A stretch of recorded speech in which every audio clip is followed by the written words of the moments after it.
Right.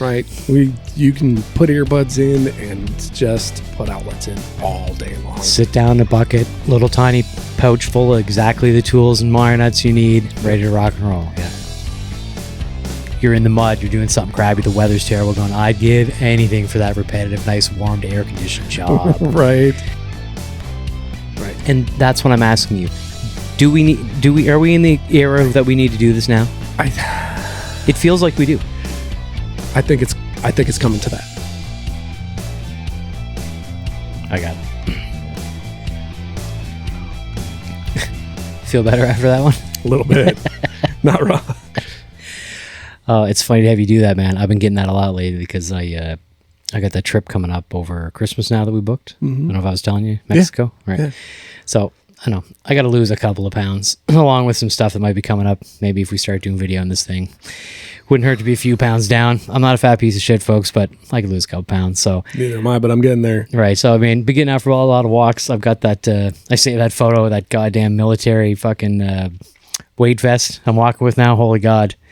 You want to talk about sweat, folks? If you want to lose a couple pounds extra just on a basic walk, get one of them vests. They're like $50. Makes a huge difference. That's what I should probably do, but I don't think they'll approve it for me right now. Well, that's it, right? But no, you with the burps, I've been replacing at least a meal a day with, a good, like, clean protein shake or whatever. Mm-hmm. Ugh. Oh, that'll do it. The burps. Yeah. Oh, my God. I feel like it's just every 5 minutes, just a bad one comes up. And a couple times, even today, somebody around me was like, Jesus. I'm like, yeah, I know, man. Like, don't replace a meal a day with protein unless you can take it. Like, it's not good for you, but it is good for you. Right. So what are you going to do, right? Right. Especially when we eat, like, campground raccoons.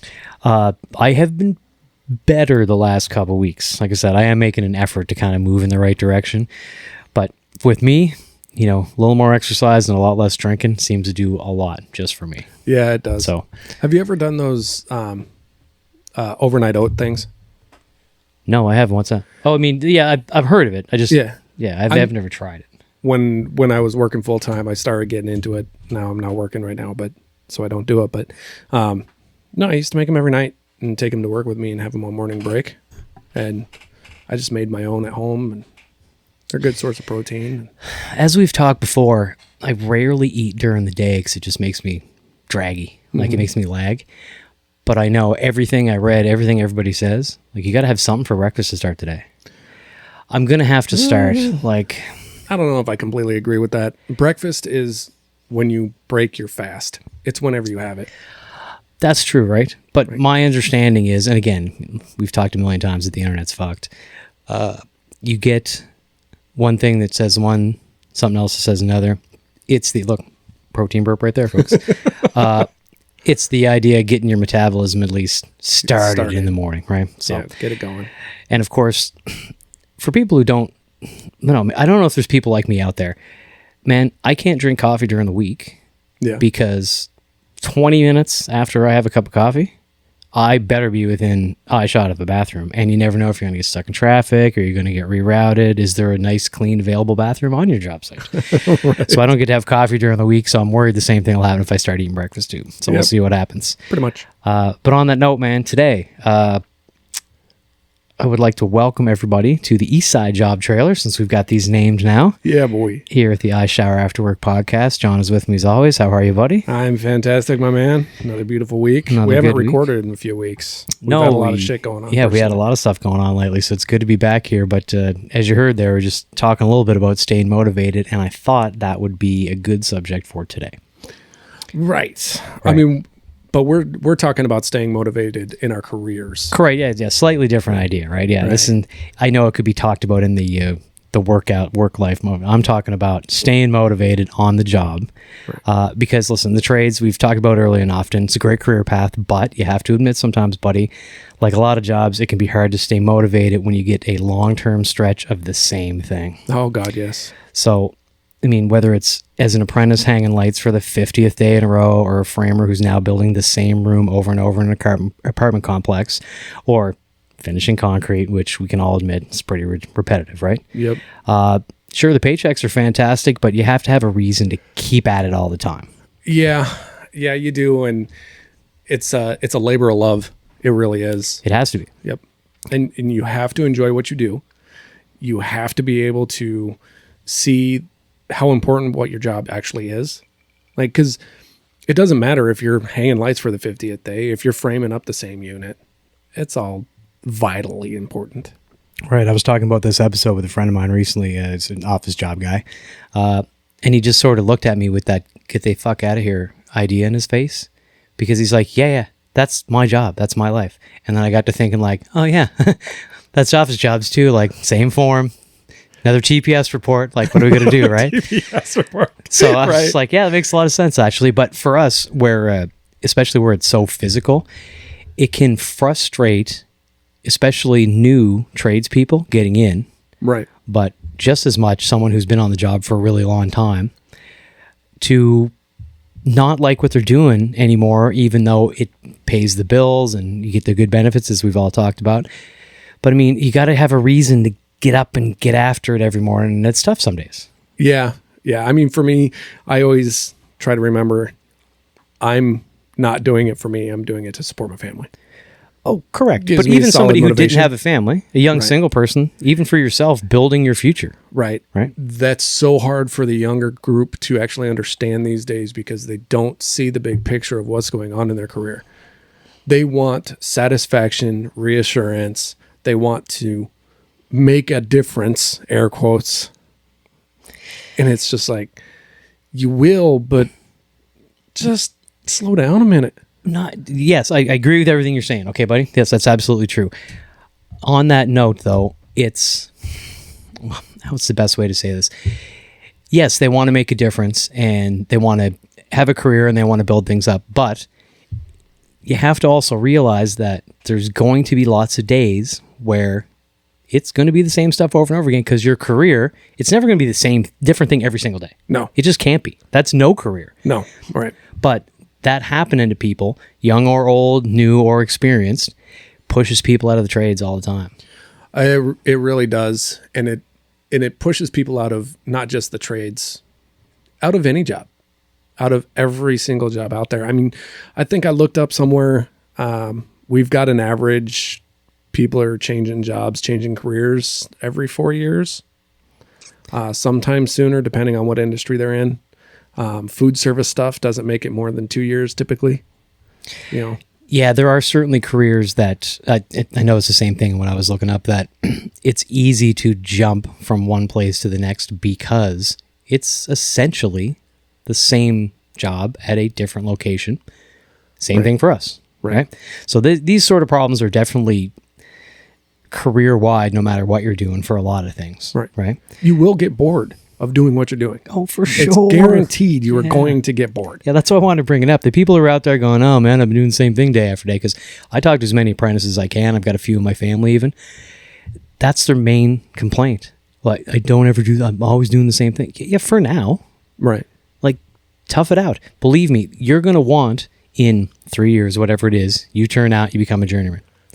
You're going to look back and go, man, can I go back to the way it was 2 weeks ago before I got my license? Right. Can I just go be a grunt? Yeah, you wanted all this responsibility and now you don't? Well, no, I didn't know. But everybody asks me questions and stuff all the time now. Like, yeah.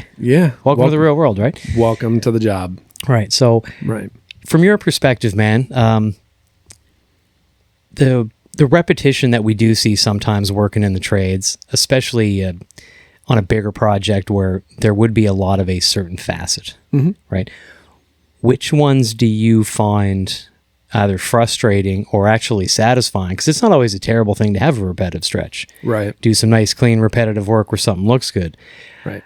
Do you find that you get bored with the repetitive nature a lot? Or is it something that doesn't happen very often for you? No, I get bored. I'm very easily bored. Now, I find pretty much every task that we do as electricians boring.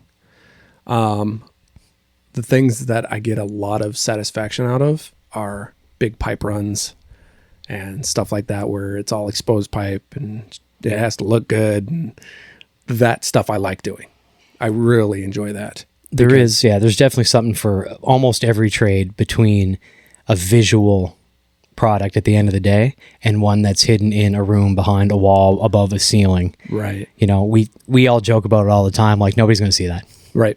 Don't worry about that. Just slam that in. Yep. Right? Just get it up there. Perfect. Right?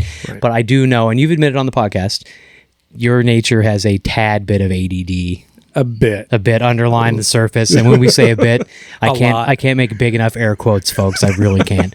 John really, really has a bit of that. And it's served the podcast and obviously your career well. Right? Yeah. I mean, I like bouncing. That's why I think I did so well as a service guy for almost 5 years straight. Because I was able to bounce around and do a bunch of other things, and it kind of catered to that ADD kind of side of me. But for the most part, I can't stand hanging lights. I absolutely hate it. Absolutely hate it. And that's not even being from an apprenticeship standpoint. I just don't like doing it. It's not mind-numbing. It's not the sexiest version of the work that we get. And as always, we try not to just be talking as electricians here, even though we're only two. I talked to a couple other people the last few weeks, right. Even plumbers talking about, same digging in a hole, same drain. Right. You know what I mean? Like I'm putting in the same sinks, the same faucets at the same 40 units in this apartment building. It's the same thing over and over and over.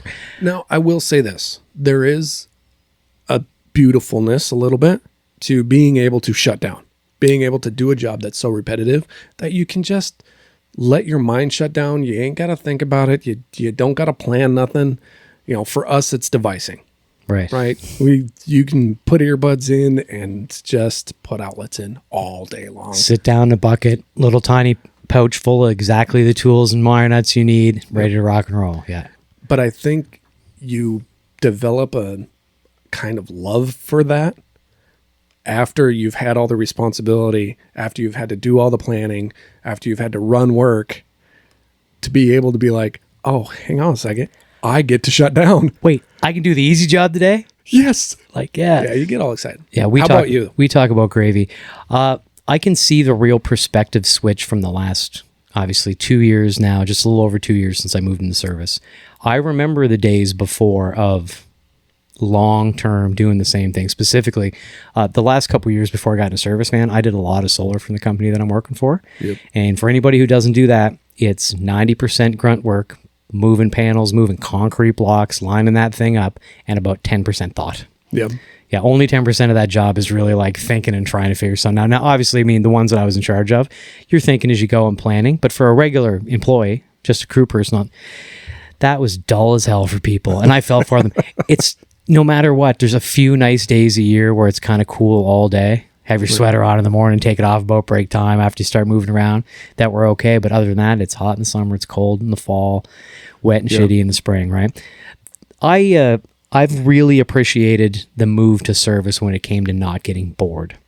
And I didn't often get bored because I had some good advice that somebody gave me when I was young. I didn't take it to heart until the last probably 5 years. But it was, if you're doing a boring, what you consider a dull, boring, repetitive job, take pride in that job today. Put the lights up in the nicest, straightest line you possibly can. Make sure everything's the exact right height.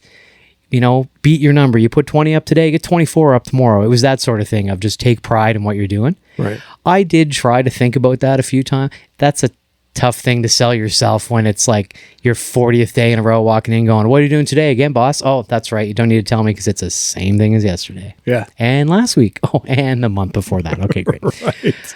Right. But no, I do... I know you said you were in service before. That's what I enjoy about service is I do get to bounce around. I don't have the same things for very long ever in a row. Right.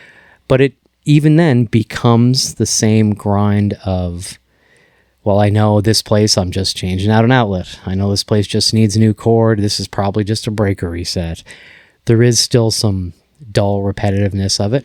Yep. And in my case now, the ones that aren't dull or repetitive, it's some shit show that got dropped on you as a service call, because that happens, right? Yep. Where you walk in and you almost wish it was another simple, basic one. Going, I have no idea what I'm walking into. That was the vaguest explanation of a service call ever. Like, is building on fire? Like, what are we doing here? Right. So I must admit, I like the position I'm in now, but it can still get boring. Yeah. And I don't know, what do you think is what's your way to keep motivated when you start to feel that way? I try to look at the bigger picture. And if I start, and I'm going to use the term pigeonholed. Yes, that's here, a perfect right? term. Yeah, pigeonholed. Yeah. So as you're working on these bigger projects and stuff like that, and it doesn't really apply to small stuff, but the bigger projects, you tend to get pigeonholed. Everybody on the job site will get pigeonholed because it's more of a production line system than an actual production system. For sure. Right? So if you're set on one task, that's going to be your task. Just go ahead and accept the fact that that's your task for a while now. For sure. Okay. But apprentices, I see more get pigeonholed pretty hard when it comes to, hey, if they're able to put up lights and they're speedy at it, or if they are able to rough in and they're speedy at it, or if they're able to device, they're speedy at it. Like, it all depends on what they're fast at. Right. And if, as soon as an employee or an employer or a foreman sees that they're really fast at this, that's what they're going to be doing. I'm not saying to dial back, don't be speedy, because we all need to be productive. We all need to get this shit done. But I think to stay away from getting pigeonholed, and because that pigeonholing starts the road to being bored and mundane and all this, I think it's important for somebody to speak up. You've got to speak up. If you don't tell them, They may not be able to tell you, okay, great, we'll put you on different tasks tomorrow. Right. But at least if you ask a couple times, it's that some people worry, I don't want to be the squeaky wheel, we always used to say, right? But the squeaky wheel gets the grease. That's how that saying goes. Yep. You're never going to get a change if they think you're comfortable and content with what you're at. Right. We're not in an industry where they're going to walk around and check on you once a week and go, hey, John, how you doing? Are you feeling motivated? Are you feeling satisfied in your work? Right. If you see something from the boss, you might get a quick attaboy, but more likely it's coming over going, only 20 lights up today, huh? Like, I was kind of hoping for 30. Like, right. Does something matter? What's wrong? Like, mine's not in it. Right. And there's another part of pigeonhole that I'd like to point out, if it's all right, buddy, is yes, you can get pigeonholed for times in part of a big job, like you were saying, but some people get pigeonholed in their career where all of a sudden you're a door frame specialist because you can hang them straight and quick and right. Yeah. You know, you're the best at doing the concrete framing because you know the math, and it's way easy to get pigeonholed just with your career. Yeah. With somebody too. That's a frustrating part that loses a lot of people as well. That's, I think, where we start to lose older journey people. Right. Not pigeonholed doing the same repetitive task, although some older people really like that. Right. They're just riding it out, crew guys, right? Yep. Absolutely. But I think that causes a lot of issue for people too. Oh, I have to completely agree with you on that one too, because I mean, you see it a lot amongst the trades. Like, it doesn't matter if you're talking to an HVAC guy, a plumber, a framer, anybody. They'll be like, I'm just doing the same shit I have been in the past 4 jobs. Right. It's like, that's rough, dude. Yeah. And if you're staring down the barrel of a few months of that can drag on you, but maybe you can kind of keep an open mind. But if you've been doing that for years, right. I mean, that can get... Dude, and I'll say it, I've firsthand experience. I've worked with the same guys roughing in condo units, the same guys for years. One of them, I got 2 guys that are on the exact opposite sides of the coin. One of them really loves it. He doesn't talk to anybody very much. You let him go, you give him the material, and he's gone. And he's fast and thorough, and he's good. The other guy, he's fast, but he's bitching about it all the time, non-stop. This is all I'm doing. I need to do more. Then you're bitching to me, and I'm sitting here roughing in units with you. Stop bitching to me. Bitch to somebody that can actually make a difference. Right. Right. Like, I think there's so many guys out there that are on both sides of that. Oh, for sure. Yeah. Right. And you'll have one or the other varied times throughout your career. Oh yeah. Yep. I've been there. I've been the one bitching. I've been the one completely happy. Yes, I've complained too, right? Now, how do we, I don't think there's anything we can do to stop that, because it's human nature. Oh yeah, I didn't think we were going to change the world here or anything today. Right. Just point out the fact that we're aware that it happens, and maybe here's some things to do to mitigate it. Right. Right. I mean, as I said earlier, like, try to do the best job you can. If you're on a mundane task, try to do the best possible version of that job you can in the mundane task. Right. But if that's not your attitude, well then when you're not at work, you need to find things that are keeping you mentally occupied, personally. Stimulated. Right. So that when you are at work, you can fall back on what you just said at the very beginning of, I'm here to do this for myself, my family, my future, whatever. Mm-hmm. You don't have to love your job every day. No, none of us do. And I believe that a lot of people in the new generation think they're supposed to find a job that they love every single day. And if they don't, they pick up and they move on to something else or they complain. And then the older people who have been at it for a while who think, well, I should be given more of a difficult, mentally taxing job because I've been here for 20 years. Well, you know what? So 30 other guys. Like, right. You know, I need you to do this because I know you can do it and you're taking it off my hands if you're the one who's running the job. Right. It is what it is. And I've had to look at guys that have been saying that exact thing. Be like, I need to be foreman. I need to be doing this. I need to be doing that. I need to pay bump. I need, more responsibility. I've honestly looked at them and be like, yeah, you probably qualify for the spot, but nobody's going to work with you. They all hate your guts. Like, so being liked is important sometimes. Yes. And it's, everybody likes to fall, or a lot of guys like to fall on this. Well, you don't need to be liked. You need to be respected. No, I can get more work out of a guy that I can shoot the shit with than a guy that just respects me for my position. We've talked about it before, right? It's absolutely true. But when it comes to getting out of that mundane rut, yes, does it help to take on more responsibility? For sure. Like you want to change, you want something more challenging is the term, right? You want to be challenged again, because I've felt that way and be like, yeah, no, I'm not challenged here. I'm just here. I'm just existing. Yeah. And that's the moment where I think people start to get really frustrated. You make 2 points back to back that are crucial here. If you're the one who's the complainer all the time, not only does nobody want to work with that guy, but if you're complaining around multiple other people, now you're the dude bringing the morale of the job site down because you ain't happy with the job you got stuck with right now. Yep. So that's what it comes down to. And like I say, as long as you got some stuff outside work, I mean, get some exercise, have some hobbies, spend time with your family. Like, remember what you're doing this for. Right. Get the creative whatever you need outside of your job, so that when you're in there and you look at the repetitive part, okay, like here we are. For me, if you want to get out of the area of being what you said was pigeonholed, which is how a lot of people feel sometimes, a lot of people don't think of professional advancement. Okay? Not just your mandatory, whatever it is you have to do for re-education every 1 year, 2 years, whatever your trade requires, but going out and taking the time to get an extra certification so that you can go back at least to your employer. And it might be something that doesn't come up very often. But hey, by the way, I went out and I took the time and I took the 4 weeks and I got the certification for X. You might not get that right away, but at some point, your company's going to need a person with that certification, especially if it's an important one, that you can then go, well, hold on a minute, John's got that. Might be 6 months down the road, might be a year, but then all of a sudden, you're the guy who gets that call. That, even maybe once a year, you get called out for a couple of weeks to do something different. That breaks up the monotony. And the more of those little certifications you have, boom, the more chances you get for that to happen. Then you fall into maybe the part of the career that you don't mind doing over and over and over again.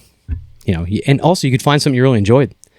Yeah. Do you know what I mean? Like, that's like PLCs, solar, like fiber. Stitching fiber together is a big one for a lot of people. Just something extra that you can put on the resume, as it were, to say, okay, I've got this extra thing that I can do for you. Let me know when I can do that. Yep. Even in the back of your head, the option of maybe, just maybe, I'm going to be able to break out of this rut of monotony once in a while is enough in the back of your mind to go, one of these days, man, one of these days. Like, that can be enough. No, you said it really good there too. And extra certifications, stuff like that are crucial. No matter what field you're in, there's always something that you can do to have a little notch on your belt, for sure. But I think a term that I haven't heard in a really long time is a well-rounded construction worker in your field. I haven't heard that since I was an apprentice. And I had great advice come from a guy years ago. He's like, you want to go places? Be well-rounded.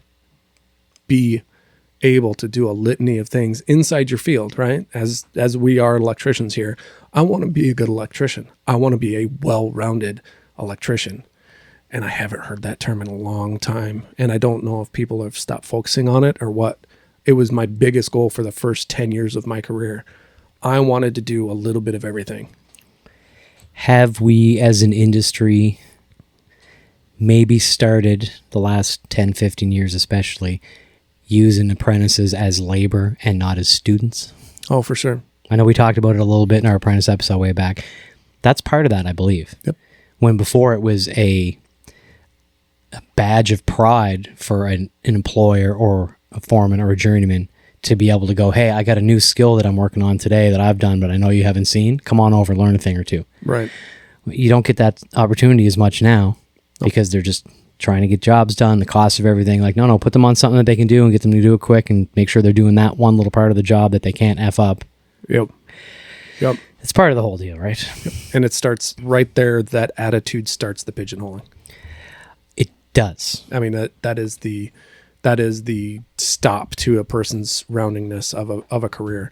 Because if you take an apprentice and you teach them one thing, and then especially in our situation where our apprentices transfer to different shops, one of the first questions that's asked of that apprentice, what did you do at the last shop? Oh, I hung lights for 3 months. Fantastic. That's what you're going to be doing, right? And it is looked down upon by a lot of guys that I've talked to in the industry over here. I hold the standpoint of it is our job to teach the apprentices. Yep. The school that they're in, don't teach them field work. It's our job to teach them how to actually do their job. For sure. Now, a lot of guys, we've said it before on this podcast, the shitty attitude of, well, I ain't going to train them. That's not my responsibility. Bitch, please. Right. And that's in the field of this conversation. That's what starts that pigeonhole. Yeah. And with an older journey person, it's almost the same thing, but not as intentional as, oh, that apprentice knows how to do X, so I'll put him on that job. Yep. With an older journey person, it's like, I want to not worry about that part, and I trust that person. Yep. So I'm just going to put them on that, and that pigeonholes an experienced person because they have a lot of experience in everything. So I know I can put them on that because they're good. Yep. Well, that's going to drive that person's attitude down too. Some people take it positive and go, yep, it's the nature of the business, and this is what it won't be like this all the time. Because that's what you have to remind yourself, right? Right. If you do find yourself in a rut, it won't be like this forever. Right. You're definitely going to be on a job before you know it, where you sit back and go, fuck, I wish I was doing what I was doing a month ago. Man, I'd love to go back to be doing that boring shit-ass job. Like, right. You don't think about it in the moment, but how many times if you look back, you're in the mud, you're doing something crabby, the weather's terrible, going, I'd give anything for that repetitive, nice, warmed, air-conditioned job. Right. So keep that in mind if you're feeling a little unmotivated and a little discouraged and a little pigeonholed, folks. Like, just keep that in mind. It won't always be that way, and this will seem like a great job later. Well, and that's just it too, right? Like, I'm going to take my unpopular opinion stance. Okay.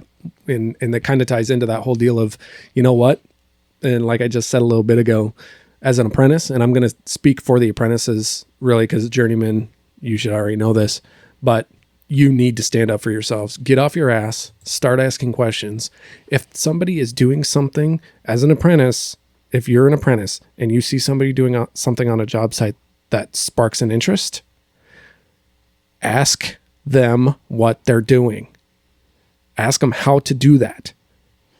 Ask the questions. Be like, dude, that looks really cool. How in the hell are you figuring out that pipe run? Let me show you. Right. We've got time.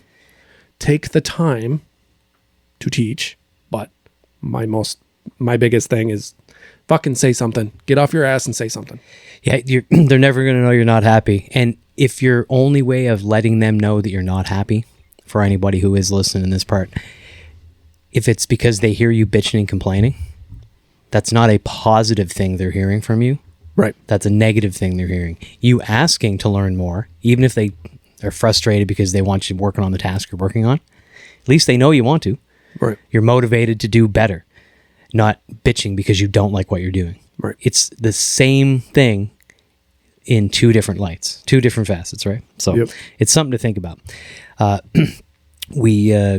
we went over some of this stuff kind of briefly in a few different episodes, and you'll notice, folks, occasionally things overlap a little. It's just going to happen.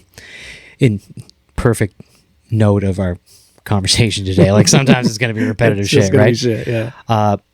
The biggest thing I found when I was looking through some of this was the ideas that businesses have to retain employees. And it was unfulfillment in their current position or job tasks was a 74% reason on exit interviews and things, why somebody was leaving a company to go somewhere else. Yep. All right. So that's lack of motivation. That's being bored with what you're doing every day, right? Yep. Problem is, and I went through quite a few websites. I settled on this one from Team Engine because they seem to be sort of bipartisan about all this stuff. Their attitude of how to stop this turnover and stop losing people is the same as every single other business in the world, when even though the tasks are repetitive in the same way, construction isn't the same as every other business in the world. Right. Because the repetitive nature of some of these office jobs, they're not physical in repetitive. That can also be part of the problem. And I noticed I just need to put in my notes. The physical repetition of projects can also be bad. Yep. You got a strained arm, strained shoulder, strained back, neck. I don't know about you. With me, it's when I'm on a ladder in the ceiling, you're twisted turned around in a funny kind of way, doing something, and all of a sudden you go home at the end of the day and like, why is my neck fucked up? Oh, that's right, because a human being isn't supposed to bend that way for 20 minutes at a time, 50 times in the day. Like, got it. Yep. Right. So what I saw were the biggest things they talked about here. Hiring costs and training costs. They're not as big a factor in the construction business because it's, at least with union and some non-union jobs, that's pretty regulated. Yep. We have JATCs and learning schools and trade schools and vocational schools. That cost is sort of, you can just know what it is. There's no up and down. There's none of that, right? Yep. But when they talk about things like decreased productivity and lack of motivation, it comes down to the same stuff again. Well, is there a gap between the performance that they're providing and the skills that we've taught them? Yeah, there is. But you're not doing anything about it. You're letting them get bored with the same task because you don't really have a choice. This job is 40 units in the same apartment. Yep. Right? Pipe runs out of the same 10 floors on a 24-story building that all go to the same. It's going to get boring, right? The fact that companies outside of construction and construction both say the same things on how to keep people, well, it's because you don't know how to keep people. It's not up to the employers, I think, is my unpopular opinion today. It's up to the employee to keep themselves in a good position, to try to not get pigeonholed, to try to stay motivated on their job, and to try to look towards the future. Because if you're just going to blame your company or blame your industry or whatever it is, it's not going to solve anything. I'm going to disagree because I think a lot of it leans into the company, how the company is structured, how their leadership is handled. Because if you have solid leaders in your construction outfit, if you have guys on the ground that are actually leading people and not just bossing people, changes things. Because if you had a good set of team leads, that changes the entire profile of a job project. I agree. All right. What the point I was trying to make, maybe I need to articulate it better, was that it's not a priority or, in my opinion, the responsibility of a company to keep you interested in your day-to-day job. No, it's a job. Yeah. No, it's not their responsibility to keep you motivated. And that's what I think the problem is right now, especially the younger generation, but even some older people who are jaded because they've been in the industry for a while, right? It's not your employer's responsibility to keep you happy. No. And you can't expect it to be. Nope. And if you do, it falls back to, again, that's why I said it's unpopular opinion. That's your problem. Right. And it's so funny because there are times on a job I can go from job to job doing the exact same job, but depending on who I'm working around, I will either enjoy it or I will just want to get the fuck out. Sure. I will want to bounce. Of course you will. So, and it's amazing if you get around certain groups of people, you know what I mean? And I think that's the other part that we're faced with on the job sites is that it's really hard to get a core group of people to core group of people to, what am I trying to say? I screwed up John there because I was trying to give him a sign on how much time we had in here, folks. Sorry, that's on me. God damn it. Keep going, buddy. My fault. Look, shiny. No, it's hard to get a group of people that work well together that can keep the morale of a job up in order to keep people motivated. Right. Because it's my responsibility as a foreman to make sure my guys are getting work done, right? At the end of the day, that's my level of, am I doing my job? Are they getting shit done? Do they have the material? Are they still progressing towards the end goal, right? If all of them hate me, as soon as I turn my back and they're flipping me off, ain't shit getting done. Unless, and there has been job sites that I've been on, that mutual dislike or hatred of the person running the job brought the rest of the team together. Because at least then they could look when they walked out, everybody flips that guy the bird and go, fuck that guy. All right, let's go get back to work. That guy don't know what he's doing. Fuck that guy. That can have that effect. But what you're saying most of the time is absolutely true. Right? So tell me this. Is it, I got two interesting things to ask you here. Okay, we'll start with the first one. In this new world of trigger warnings and safe spaces and what, with respect, is a softer generation who's really worried about feelings and hurting people's feelings. Okay, so is having, because this is one of the things that came up a lot in my research for employee satisfaction, okay? I joked about it earlier. Is it unreasonable that we need to start slightly changing the culture to have regular check-ins with employees, to walk around and go, hey man, how you doing today? How you feeling about the job? Feeling motivated? Like enjoying working? This ain't this, right? Like, can we be expected to make that change? It's not that unreasonable a change to ask in a normal environment, but we're talking about construction, kids. Like, what are we doing? Oh, damn it. Please don't get me canceled. Look, I don't think it's a bad thing. It happens when somebody's off. And I'm going to say just on my jobs, because I do it on my jobs. When somebody's off and I can tell that they're off, I'll go up to them and in a private setting, and I'll ask them if they're okay. I'll ask them if what's going on. Like, sure you will. But on normal day to day, like a weekly check-in, I've heard a lot of people in businesses and business talk, TED Talk kind of situations say this, that in order to be a good leader, you need to be able to walk around and ask people those questions every week. Once a week, you talk to everybody. Be like, how are you doing? What do you like about this week? What did you like about last week? What did you hate about last week? Right. And that's what I'm asking you. Are we in the era that we need to do this now? It feels like we do. I think it's coming to that, because if people, and it's the new generation, it's the upcoming generation that is very much, they want to be heard. Sure. Right. They want to think you care, even if you're pretending. At the end of the day, if I go home and I don't give a shit, they want to think that I care. Right. Right. So that's what it comes down to. Does that mean that we should be doing this, or does that mean we need to change their culture to say, hey, you work in construction now, brother or sister? We can't do it that way anymore. We can't. There is no way of going backwards to the days of suck it up and fucking deal with it. You signed this ticket. This isn't a place for your feelings. This isn't a place for your safe space. Right. We ain't got safe spaces. So you and I, buddy, we're in the median age, let's say, of our careers here. Yes.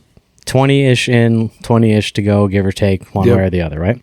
Yep. I think we can both agree, does this generation want that? Probably. Am I interested in doing it? No. Now, I do also, I agree with what you said. If I've been working with somebody long enough and I can tell something's off, I'll do the same thing. Get them aside, break time, something out, having a smoke going, hey man, like, you all right? You seem fucked up. Like, everything cool? Right. We've talked before that about health. Maybe you just need to give them a chance to bitch for a minute or whatever. Or maybe there is actual a problem. This job is not working out for me because, in this case today, motivation, right? Or my shoulder is messed up because I've been doing the same job for 2 weeks now. Can I get something that's not standing on a ladder for 8 hours a day? Whatever, right? There's all that stuff.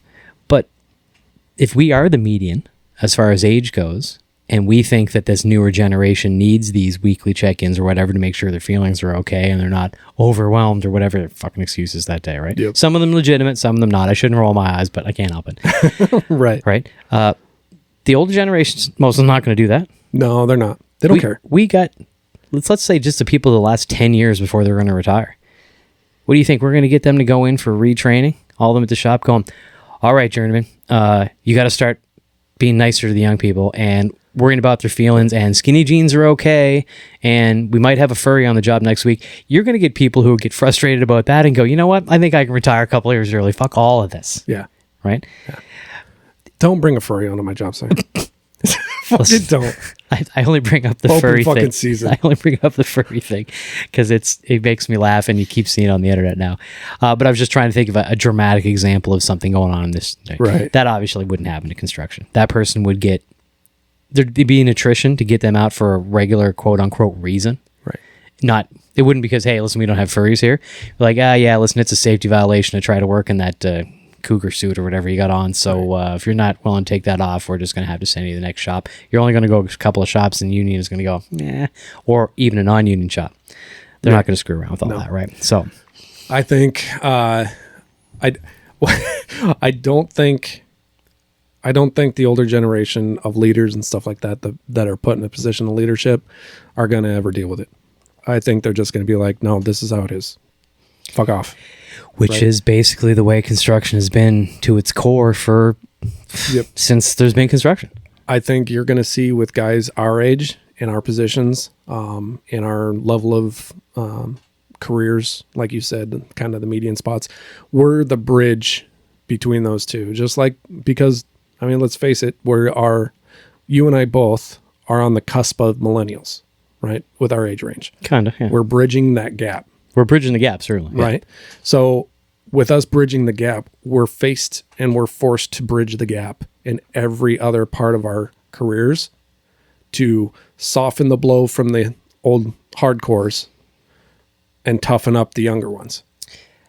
Yeah, there's been so many occasions where I have heard the same conversation between an older person and a much younger person on a job site, and then had to go to the young person and go, okay, so what he meant by fuck you, you useless piece of shit, was when you're doing this stuff, blah, blah, blah, blah, blah. Right. I have definitely done that before. Right. So yeah. No, and that's the position that we're in. Yeah. It's that bridge. It's that, okay, I can see it from their point of view, but I was trained with the other point of view. Right. I think we have to be a little bit more intellectual about it.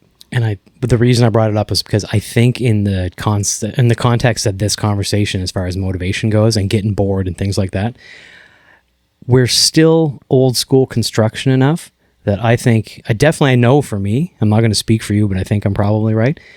That part of it is going to be real tricky because I don't think we believe it. I know I don't. I don't believe I need to handhold you. I believe when you got into this trade that you knew enough people who are either in the trades or you learned through the first couple of years of your apprenticeship. Right. Toughen up. Yeah. And even when you're experienced later on, you've been a JW, you've been in the industry for 10, 15, 20, you know what you got yourself into and you've been living it every day. Yep. You don't get to get bored. Right. You can speak your mind. Don't bitch about it all the time.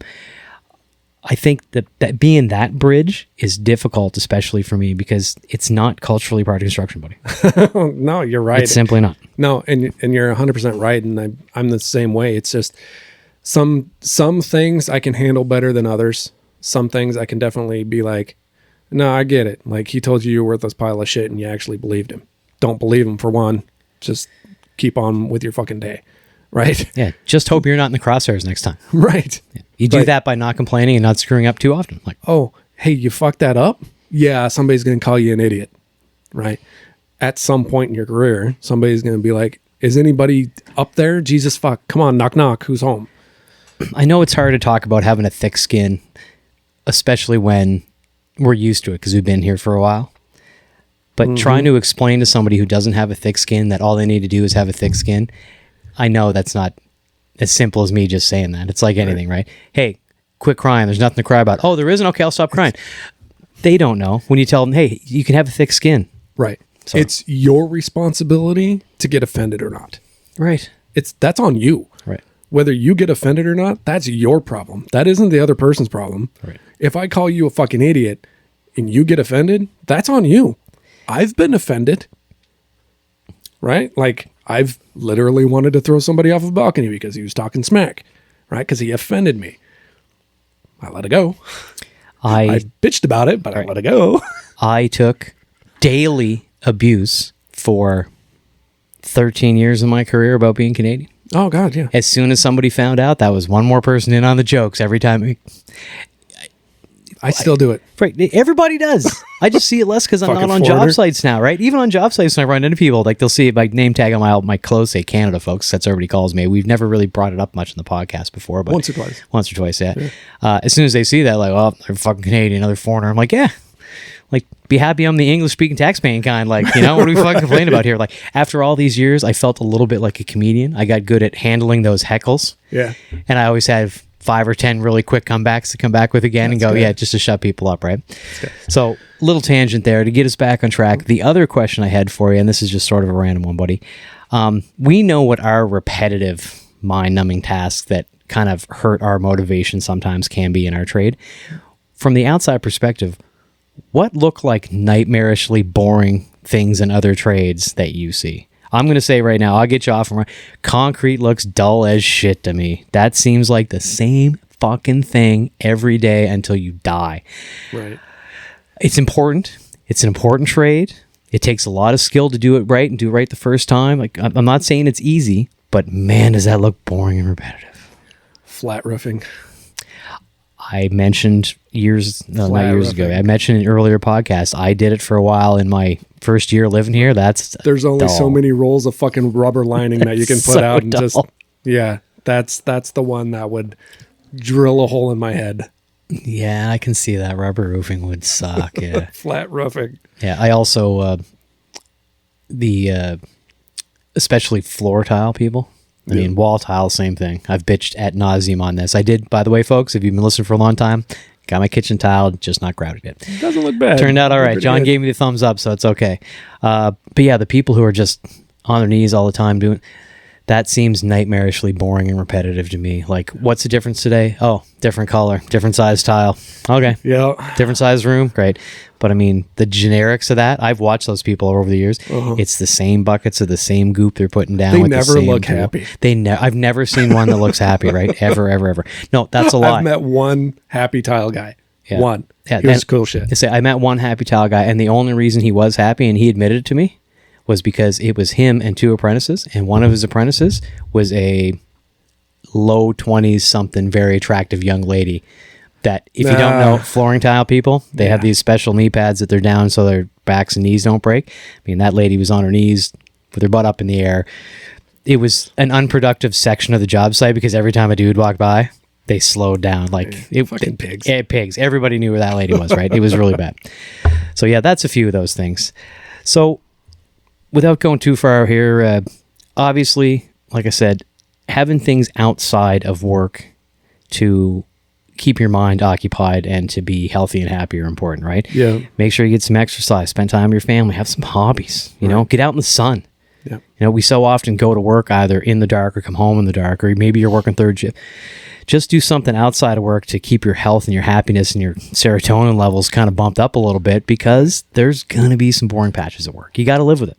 What do you do, on a final note, what is it that you really, really enjoy, that you find gives you that peace when you, after a long day?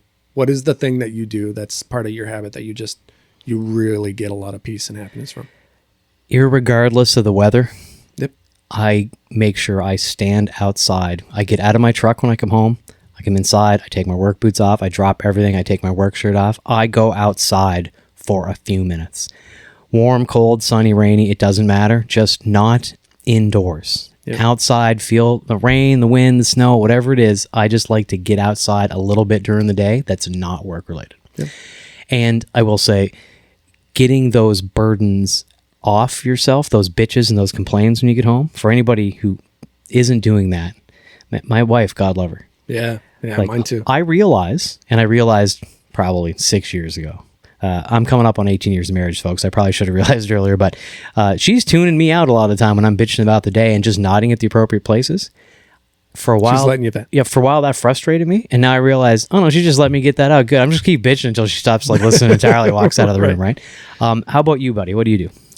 I find someplace quiet.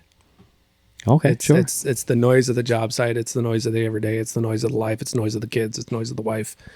I try to find something quiet, whether that, because I do a lot of work on my computer, whether it is just me sitting down, putting the headphones on, because my headphones, I love them. If anybody wants to know what kind of headphones I use at home, they're a very nice, expensive, professional set of headphones that does noise cancellation. I hit the noise cancellation and I sit in the quiet. And I work on something that's kind of mundane, but just to get rid of the noise. That's probably a good thing. I think that's why I like the outdoors. Yep. Even if there's noise, it's not construction noise. Yep. Like something that's just not that job site. And yep. I understand the quiet thing. That makes a lot of sense. I mean, obviously, my wife and I have no kids. Like, my household's pretty quiet most of the time. You know what I mean? Mine's getting quieter. They're getting old. Yeah, it's going to come up. So that's pretty good, man. Yeah. So anybody, if you're out there, if you are getting bored, you are getting lack of motivation because you're doing repetitive tasks, remember, it won't always be that way. Yep. Definitely ask for something else if you find yourself getting bored, not lack of motivation, all that stuff. You'll never get anything if you don't ask for it. And, if you find yourself stuck in the same thing for a while, just try to do the best you can. Like, again, you will be on a job later where you'll look back and beg to be on the job you're on right now that you find boring and annoying. So, Yep, you definitely will. All right, man. Hindsight's 2020. Oh, goddamn right it is. Tell the people what they need to know, sir. Well, thanks again for tuning in to another episode of the I Shower After Work podcast. Make sure you hit us up on all of our socials. You can find us, all of that information you can find online at our website at isawpodcast.com. Give us a rate, review, subscribe on any platform that you're running. If you actually want to tune in and actually have a voice, and if you want to be a guest, hit us up on our Instagram. You can hit us up via email. You can do whatever. But thanks again. That sounds like it sums it up pretty well. And I will tell you, folks, if you have listened all the way through to the end, we really appreciate it. This is actually a part 1 of our first part 1, part 2 episode. So the next time we're going to talk about if you have found yourself bored and decided to make some sort of change. Well, next week's episode is going to be about that change. Yep. So thanks everybody for listening again this week from the Eastside Job Trailer. John and I really appreciate it. And until next time, please remember that your work keeps the world working. Cheers, buddy. Cheers.